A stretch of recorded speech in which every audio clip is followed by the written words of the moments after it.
All right, YouTube, thank you for joining me. It's June 16th, 2022. I got a rather quick update for you guys. We're going to go rapid fire with it. Before we get started, let's take a look at the price. We're back down below 21K for your Bitcoin. I don't have the other ones pulled up, but I did put out the note yesterday on Twitter. I said this is a Fed-induced bull trap rally. Okay, and as expected, we are back down. Okay, we pumped back up to like 22K last night. Got a little bit of excitement in the space again. Have we bottomed out? Absolutely not. Absolutely have not bottomed out. Not financial advice. I don't do the TA, but it doesn't take a TA expert to realize that we have a long ways to go in this story before this thing completely unwinds, unravels, and I want you guys to be prepared for that moment. So let's get into the news here. It was a Fed-induced bull rally. The markets are back down today. Buying opportunity for those of us that understand the new financial system. Let's get into the news. So first off, we're going to go. This is not political. This is just a little news alert for everyone to be aware that there will be a shift this November. You can expect a shift this November. Prepare yourself accordingly. It's not a political statement. This is just the story. I'm here to present the news. Don't get offended. Snowflakes, good luck. God bless. In her victory tonight, Republican Mayra Flores, 2022, flipped 85% Hispanic Cameron County in Texas. Hillary Clinton won Cameron by 33 points in 2016, and Biden won it by 13. The Hispanic shift to the GOP is the most important story in American politics today.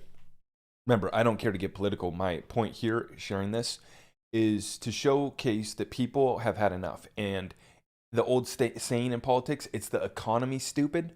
That's what this is all about. This isn't left, right, but this is about a new power shift that is about to take place this November, in my opinion, because this economy is unraveling. Federal Reserve Jerome Powell yesterday gave us the heads up here that he's not trying to take us into a recession, but they are raising interest rates, the highest level that they have in about, 20, 30 years. You guys have already heard that news. But the fact remains is that when people's wallets get affected, when people can't afford to feed their families, they are going to vote. And right here we see a shift, 85% Hispanic County shifting over to the Republican Party. And I think that this is a sign of things to come. So let's see how that plays out. Peter Schiff says weekly jobless claims again exceeded expectations and will soon soar as consumers cut back on spending and businesses cut back on workers. June Philly Fed manufacturing fell to negative 3.3%. In May, housing starts and building permits collapsed. The home building industry is entering a depression. So, with the interest rates hiking, remember the interest rate hike yesterday, okay, it was priced into the markets. Okay, that's why the markets, pumped yesterday. They thought, oh, okay, the Fed's getting serious about inflation. Market pumps. Doofus morons think that, the bottom is in. Absolutely not the case. Okay, weekly jobless claims and the recession numbers, the jobless claims, the unemployment numbers, and now the housing starts and the housing numbers are all going to be lagging. So we get another interest rate hike yesterday. That's going to be happening and affecting us over the next couple months, right? So it's not instantly. The stocks move, crypto moves instantly based off of the Fed. Oh, it's priced in, so we pump back up. Okay, great. Only to get pulled back down today. Okay, so we still have a ways to go. The Fed, right here, this tweet from the Butcher of Wall Street. Fed claims to tighten, but is increasing the overnight bailout reverse repurchase program to 1.55% effective June 15th, 2022. This helps short hedge funds, over-leveraged banks, and counterparties prevent margin calls. We demand bailouts stop immediately. Let me explain this in simple terms for everyone. The Fed is injecting, looks like $160 billion per day, every night. The overnight Fed reverse repurchase program. What they're doing is they're injecting money so that all of the banks, these hedge funds, all of these counterparties can prevent margin calls and liquidations. Essentially, they can't pay each other off. So the Fed has to step in and cover their ass on a daily, every night basis. Okay? So while the Fed is saying that they're tightening, right, they're getting serious about inflation, they continue to inject The counterparty limit is $160 billion. Short-term loans at 1.55%, okay? Now, the feds are eyeing to get the overall interest rate to 3.4% by the end of the year, but you still think that crypto is going to have some major bounce or melt up. Please explain that to me. Kind of what I've been alluding to. The Fed is saying that at the next few interest meetings, they're going to be raising interest rates by 0.5% at least. Remember, they came out, they were saying they were going to do 0.5% yesterday. They did 0.75%. Okay, they're getting tough. Let's see if they follow through. Okay, the Fed wants to save their reputation. Let's see if they follow through. They're going to get that Fed funds rate to 3.4%. Now, the mortgage rates just hit about 6%, where they were at about 3%, just 6 months to a year ago. Now they're up to 6%, okay? And remember, those mortgage rates that you're seeing today are not pricing in that mortgage rate, the interest rate hike that we had yesterday. So the mortgage rates are going to go up even higher. That is death for the real estate market, okay? Now, I wanted to cover this tweet from Wall Street Silver, the most popular website since 1993. This little infographic here, it shows you the most popular websites in 1993 during the dot-com bubble. Now, the key thing that I noticed, Yahoo here. First off, AOL was leading the way, right? They were the incumbent, kind of like Bitcoin. Everyone wants to compare the dot-com bubble to cryptocurrency today. Well, AOL was leading the way, right? Then you can see on this chart here, MSN started to lead, and then Yahoo eventually ended up taking that first place and absolutely dominating. The key point that I wanted to make here is that Brad Garlinghouse, the CEO of Ripple, was at Yahoo.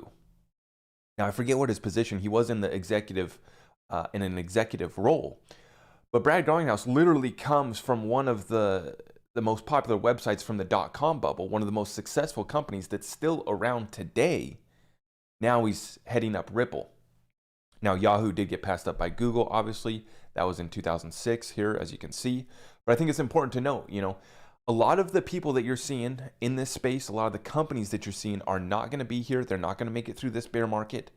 And, I believe that we've invested in the Amazon of cryptocurrency by investing in Ripple and XRP. We'll see, time will tell. But we have a CEO who used to be at Yahoo, one of the leaders and actually winners of the dot-com era that is still around today, that didn't get wiped out, is now leading Ripple. So I do sleep peacefully at night knowing that. Now let's continue on. Housing bubble disrespecter has this tweet for us. Imagine trying to sell your home right now. You've already made a price cut. The home has been sitting for 4 weeks with no interest. Then here comes the chair of the Federal Reserve telling buyers to wait it out after raising interest rates 75 basis points. Yeah, and I titled this video, Wait for a Reset, because that is literally what he said, I think verbatim, Jerome Powell yesterday. He said, in regards to real estate for first-time home buyers, he said, I would wait for a reset in housing, is essentially what he said. He used that word reset once again. Okay, so Jerome is telling us to sit it out for a little bit. Okay, this tweet here from Thomas Massey. You can't make this up. The Lower Food and Fuel Costs Act that we're voting on tomorrow encourages people to burn ethanol in their vehicles. Burning corn in cars is not going to lower food prices, and using that fuel that provides less miles per gallon is not going to lower overall fuel costs. So this is the Lower Food and Fuel Costs Act that they're voting on today, right? And remember, we got to think mirror with these people. It's always the exact opposite of what they're saying. Whatever the act is, child safety and protection, it's the complete opposite, right, with these people. So they're going to be voting on that today. And then we have just in from Disclosed TV, 239,000 migrants crossed the southwest border into the U.S. In May. The highest monthly number ever recorded. So all-time high migration taking place at that southwest land border. Okay, we'll see how that works out. Bitcoin Magazine, yeah. Just in Fed Chair Jerome Powell, we're not trying to induce a recession. Remember, think mirror. We're not trying to induce a recession. Well, you're not trying to, but you can't stop it. You'll be lucky if you can stop an inflationary depression. I don't think that you will be able to. The only way that you can do it is by kicking the can down the road further, right? So yeah, you're not trying to induce a recession. You've already created one, right? So it's already done. It's already set in stone. We're going to finish off this month, and then we'll get Q2 GDP. We'll see if we're in an official recession, even though I just challenge you to check your bank account, check your financial statement, ask the average American how they're feeling about whether or not we're in a recession. That's the real tell. Okay. Now, this is important right here. We got to cover this. These trucks are stranded because of a DEF shortage. That's a diesel exhaust fluid shortage. Now, I run a new 2018 F250 6.7 Power Stroke. Love it. Love it. Because I'm about utility, right? So I can use that thing. I can haul whatever I want. Beautiful engine in there. But there's problems with these new engines. They require diesel exhaust fluid. It's supposed to make them, run cleaner, reduce emissions. And we now are experiencing shortages of diesel exhaust fluid. We've also seen shortages in truckers. This thing is not getting fixed anytime soon. I don't know how much worse it's going to get, but we are just lining it up. All of these issues in regards to the food crisis, water crisis. This is why right here behind me, I did my recession to-do list, and I'm going to be dropping this to YouTube after I get off this live stream. On the whiteboard there behind me, I got a little short video I'm going to be putting out, which is recession to-do list. The first thing I talk about is income. The second thing I talk about is prepping in regards to food, essentials, cash on hand, and your precious metals. And this is the exact reason why I put it up so high. First off, it's about cash flow. It's about income. How much money are you bringing in? Because that's the main resource tool that you're going to use to take advantage of your prepping, to do your investments, to build wealth. So you got income is number one for sure. Next off, though, is prepping. Before I get into investments, before I'm looking at crypto stocks, real estate business, it's about prepping. And it's because whether or not this is the end of the world and we're going to experience shortages on the shelves, that there's nothing there for you, whether or not we experience that crises that bad, or the inflation just continues to get worse and you've stocked up on your essentials, you're going to hedge your bet. You're going to save yourself 20 to 50% or more on your food essentials, and then on your other essentials and supplies that you're going to need, whether that's baby diapers, baby wipes. You gotta be prepared to ride out the storm, and it's a hedge against inflation. So there's a two-part reason why we hold these the prepping strategies so high on the to-do list. And then we have cash on hand. We have cash in our bank account so that we can buy the dip, but we also keep cash on hand. And then we have our precious metals as well. For if the lights go out, we can still trade, we can still barter, we can still give someone our silver for some food or whatever we need to do. Now, this right here, the author of the Loomis Gillibrand crypto bill believes that it is clear that the SEC is giving up on calling XRP a security. We are close. Now, I'm absolutely sure that Laura Shin was, offended by this guy saying that XRP is not a security. This is from Louis Cohen, who is the co-founder and attorney at DLX Law. So apparently, Senator Loomis and Gillibrand must have sought his advice for drafting this bill, this crypto bill. But it looks like he says that it is clear that the SEC has given up on calling XRP a security. And Laura Shin, she's a big Ethereum, Bitcoin, Massey, proof of work Massey. So I'm sure that she was offended by this. But it is the case that this, SEC Ripple lawsuit definitely winding down. I don't really cover it much anymore. We don't really need to do the daily updates. We just need to worry about how much are our bags packed before this settlement gets announced, before this case wraps up. Now, Evergrand is being delisted from the stock exchange in a few hours. They own 90% of China's housing market. Here comes the pain. Watch out below, folks. I'm getting multiple reports from this. It's really hard to find good information coming out of China. But it does appear in regards to other stock exchanges, they are delisting Evergrande. The notices of bankruptcy have been sent out to holders of the Evergrande bond holders. So this is the corporate bond crisis. You have a sovereign debt crisis, and then you have a corporate debt crisis. So you have the biggest countries in the world are bust, and then you have companies, corporations like Evergrand that are going bust as well. The perfect storm is here. And meanwhile, China continues to dump US treasuries. Their holdings just reached new decade lows. I think it's been about 12 years since they've been this low, okay? And we're seeing this in Japan. We're seeing this in every other country that holds our treasuries. They are dumping them. At the same time, the Federal Reserve, which holds trillions of US treasuries, mortgage-backed securities, they're now saying that they're going to be offloading their balance sheet as well. So who's going to be the buyer? That's what I've been saying this whole time. And once they said that they were going to start offloading their balance sheet of treasuries, mortgage-backed securities, and then I think that they actually started to hold corporate bonds as well. Now, who's going to be the buyer? China's dumping. Japan's dumping. Japan's the biggest holder, right? China used to be a big holder. Everyone's dumping, right? Russia no longer holds any, right? So who's going to be the buyer of these mortgage-backed securities, of the treasury? Especially who's going to buy the mortgage-backed securities when the new mortgage rates are going to be much higher? You'd much rather invest in those mortgages at a much higher rate versus these lower ones, right? So, yeah, we're in for a ride, guys. Okay, Tether burns another 800 million of USDT last night to fall below $70 billion market cap, lowest since October 2021, down 13 billion over 6 weeks' time, and still no $1 peg achieved. Okay, so Tether is trying to save themselves. They cannot achieve another 1-to-1 peg with the US dollar. And yeah, this is why I say that we have much further to go, is because Tether has not imploded yet. We still have a lot of things to unravel. Okay, we have 3-4 more interest rate hikes to go through.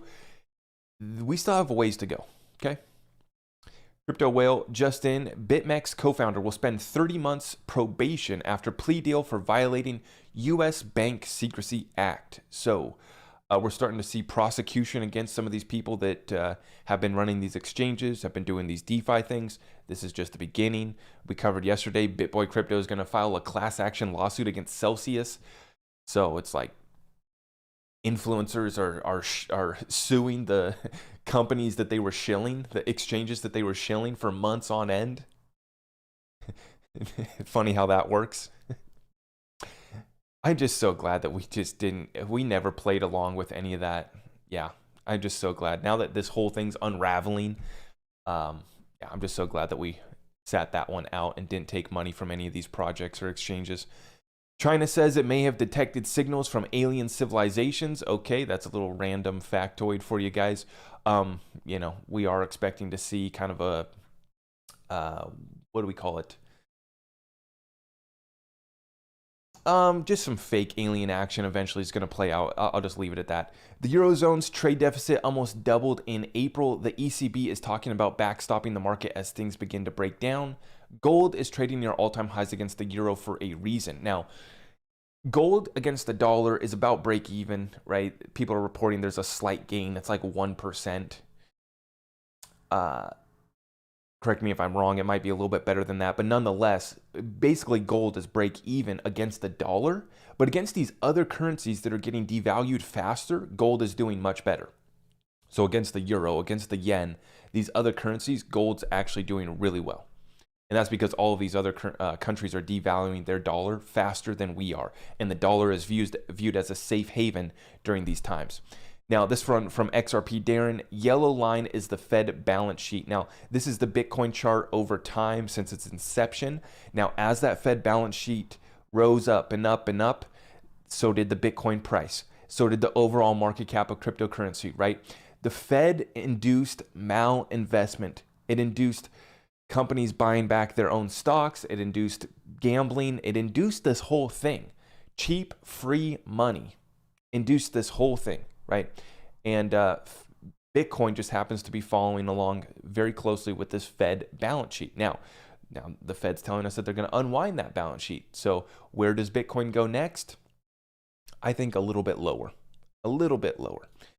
Now, I wanted to cover this. CZ Binance says it was not easy saying no to Super Bowl ads, stadium naming rights, larger sponsor deals a few months ago, but we did. Today, we are hiring 2,000 open positions for Binance. I don't know if this is just, virtue signaling, if this is legit. It is like, that sounds really good. Okay, you didn't invest in the Super Bowl ads. You didn't buy stadiums like crypto.com and do all that. You prepared for this moment, kind of like Ripple, and now you're hiring for 2,000 positions. I don't know if that's true, though. These exchanges claim a lot of stuff. CZ, he tries to be very transparent, but we know about the games that Binance plays. So while CZ, he's got this picture here of his hand out, ready to, hire 2,000 people, we know the games that Binance plays, how they help manipulate this market. So I take that with a grain of salt, but nonetheless, what this is doing is we're seeing which crypto projects, which exchanges, which crypto companies are going to make it through this time. And it's actually pretty refreshing to see this cleanse of the cryptocurrency space. Okay, the World Bank is warning that as many as a dozen developing economies could prove unable to pay back their debt over the next 12 months. Cracks are already starting to appear. Gold will survive. So this is exactly what I was talking about. Sovereign debt crisis. So the sovereign countries, these individual countries, are not going to be able to pay back their debt, okay? And that's as many as a dozen developing countries, okay? The party is just getting started. Okay, U.S. officials say Biden administration to announce another $1 billion in new military aid to Ukraine. Of course, yep, let's send more money over there to that criminal mafia-ran country, that cabal-ran country. Russia passes a bill to ban Bitcoin and crypto as a payment in first reading. Okay, we'll follow up on that. Russia bans it. They bring it back. They, give clarity, ban it. They just go back and forth, kind of like China. We'll see how that plays out. This is important right here. Craig DeWitt, Web 2.0. If the product is free, you're the product. Crypto. If the yield is too good to be true, you're the yield. This is exactly what I was referring to yesterday in the last couple live streams.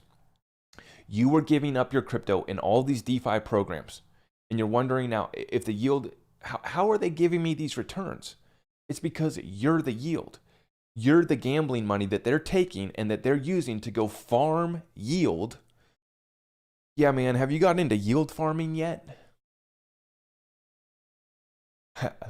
I laugh, but people were making good money doing it. It was a good hustle. You're yield farming in 20 different places and you're making good money. I said, take your money and run. I knew the programs wouldn't last, and well, here we are. Yeah. So, Justin, Russia's Gazprom suspends a second compressor of the Nord Stream pipeline, reducing natural gas flows to Germany by 60%. That is not good. Steve Saretsky up there in Canada, national home sales fell 21% year over year in May. Prices dipped for second straight month. Canadian real estate's getting wrecked. American real estate's following closely behind. Our party's about to get started. Okay, this is an important one, and I'm running out of time, but I may make a whole nother video on this one. Breaking. A digital euro, if issued, would be capped at 1.5 trillion euros. Meanwhile, the euro will be printed into oblivion. So I don't know where this came from. I'll have to follow up with you guys. I'm going to have to wrap this one up here shortly, but this is important. The CBDCs, I think, will get much more adoption, much more acceptance if they are capped at a certain price. Now, are they going to have a backdoor in the code where, oh, we need to just, decide to inflate the currency? We ran out. It's time to inflate it. I don't know. But the idea that they're going to make a CBDC with a limited supply is better than an unlimited supply, obviously. However, it's still the CBDC beast system, full control, for full surveillance, shut you off if you say the wrong things on social media. I mean, you guys know where we go with that. But I'm interested to see if other CBDCs are going to adopt similar plans to limit or cap their supplies. Now, this is from Hugo Filion. He is the CEO of Flare. A race to make quick money has seen crypto replicate many of the structures it originally sought to replace and enabled the building of cross-chain protocols that sacrifice safety and decentralization. The market is reaping the effects of this nonsense. Hashtag build back better. Hashtag Flare. Flare is set to launch July 4th. God willing, it will. We'll see what happens. I'm really actually very hopeful that Flare is going to be a very legitimate DeFi, ecosystem builder. for the cryptocurrency space. It's going to bring DeFi to all of these other cryptocurrency projects that don't have DeFi smart contracts built into them. And I think that it's going to be great. Really looking forward to it. So lastly, let's cover the crypto layoffs. Crypto.com, 5%. Robinhood, 9%. Bitso, 10%. Gemini, 10%. Coinbase, 18%. BlockFi, 20%. And BitMEX, 25% layoffs. Okay.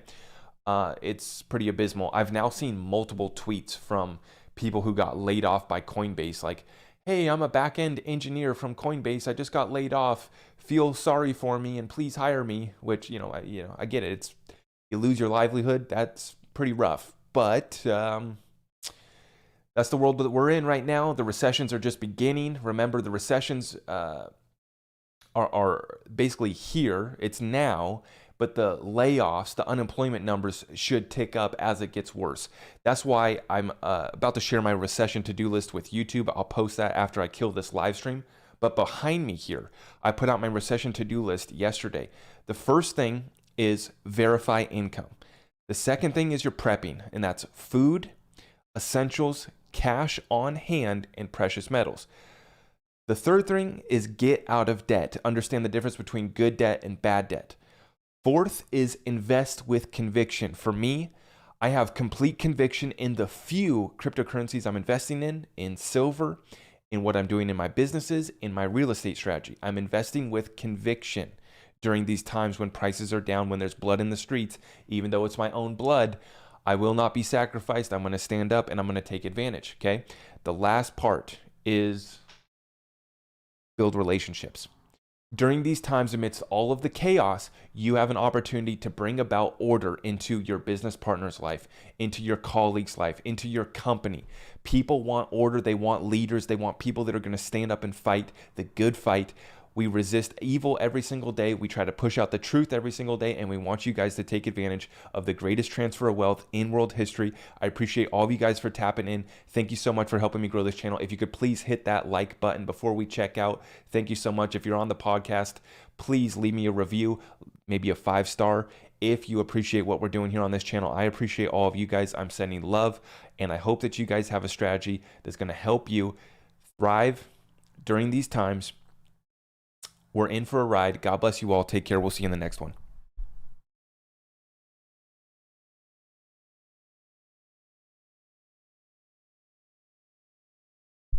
Yes, correct. I said understand the difference between good debt and bad debt. If you don't know the difference between good debt and bad debt, refer to Robert Kiyosaki.